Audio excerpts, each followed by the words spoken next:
法国山မျိုးဆက်တဲ့ဝင်းကမျိုးဆက်ကပိုတာရင်ဆိုပြီးလေတိုက်ခဲ့တဲ့ဂန်နာပရိသတ်များ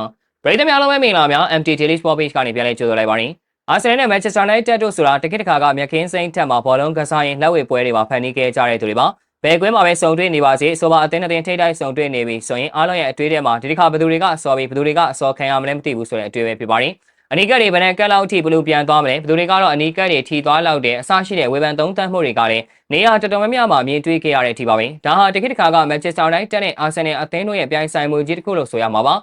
တကယ်ကိုကြည်ကောင်းခဲ့တဲ့ပြိုင်ဆိုင်မှုတွေတကယ်လဲကြမ်းခဲ့တဲ့စုံတွဲမှုတွေဟာယနေ့ထက်တိုင်ပြန်တွေးကြည့်တဲ့အခါတိုင်းမှာတကယ်ကိုအားရကျေနပ်စရာကောင်းခဲ့တဲ့ပြိုင်ဆိုင်မှုတွေကိုကျွန်တော်တို့တွေမြင်တွေ့ခဲ့ကြတာဖြစ်ပါတယ်အဲ့လိုပြိုင်ဆိုင်မှုတွေပြင်းထန်ခဲ့တဲ့ Manchester United နဲ့ Arsenal အသင်းတို့ရဲ့ပရိသတ်တွေရဲ့ရင်ထဲမှာတော့တကယ့်တခါကပြင်းထန်ခဲ့တဲ့ပြိုင်ဆိုင်မှုတွေနှစ်ဖက်အသင်းကြားကရန်ညိုးတွေဟာအခုချိန်ထိပြေပြောက်သွားခြင်းမရှိသေးပါဘူး။ဒါကြောင့်လည်းလက်ရှိအချိန်မှာနှစ်ဖက်အသင်းကြားကပြိုင်ဆိုင်မရှိရှာကြံပြီးပြိုင်ဆိုင်နေခဲ့ကြတာကိုမြင်တွေ့နေခဲ့ရတာပါ။မဲပရိသတ်တွေကလည်း A2 ဆိုတဲ့စကားကိုဘယ်နေရာရောက် Arsenal ပရိသတ်တွေကိုမြင်တွေ့တဲ့အခါတိုင်းပြန်လည်ပြောကြားလေးရှိသလို Ghana fan တွေကလည်းလက်ရှိအခြေအနေနဲ့လက်ရှိအဆင့်တန်းအရတန်းချင်းမတူရင်မတူနဲ့ဆိုတဲ့စကားလုံးတွေနဲ့ပြန်လည်ခြေပါလေးရှိပါတယ်။လက်ရှိ Arsenal အသင်းဟာချန်ပီယံလိဆုဗလာကိုမျှော်လင့်လို့ရနိုင်တဲ့အခြေအနေမှာရှိနေခဲ့ပြီးမန်ယူအသင်းကတော့အမှတ်ပေးစရာရဲ့အဆင့်14နေရာမှာရှိနေခဲ့တာပါဒီလိုအခြေအနေမျိုးမှာ Arsenal ကတော်ကစားသမားတွေကလည်းနေပြဖြစ်သူကဖြစ်ဘောစီဘွားရောက်သူကရောက်နေအောင်မြင်မှုအပေါင်းတရဖူဆောင်းနေရမန်ယူအသင်းကန်ဝင်တွေနဲ့ရှင်လိုက်တဲ့အခါဂန်နာဖန်တွေအတွက်လေတိုက်ချင်စရာဖြစ်နေခဲ့တာပါအဲဒီအကြောင်းကို Arsenal ပရိသတ်တယောက်က social media ထက်မှာ Branson Richard နဲ့ Arida တို့ကနေပြတွေဖြစ်နေပြီး Flamini ကလည်း Billionaire ဖြစ်နေပြီးတခြားတစ်ဖက်မှာ Rooney ကနှစ်ကြိမ်ထုတ်ဝယ်ခဲ့ရတယ်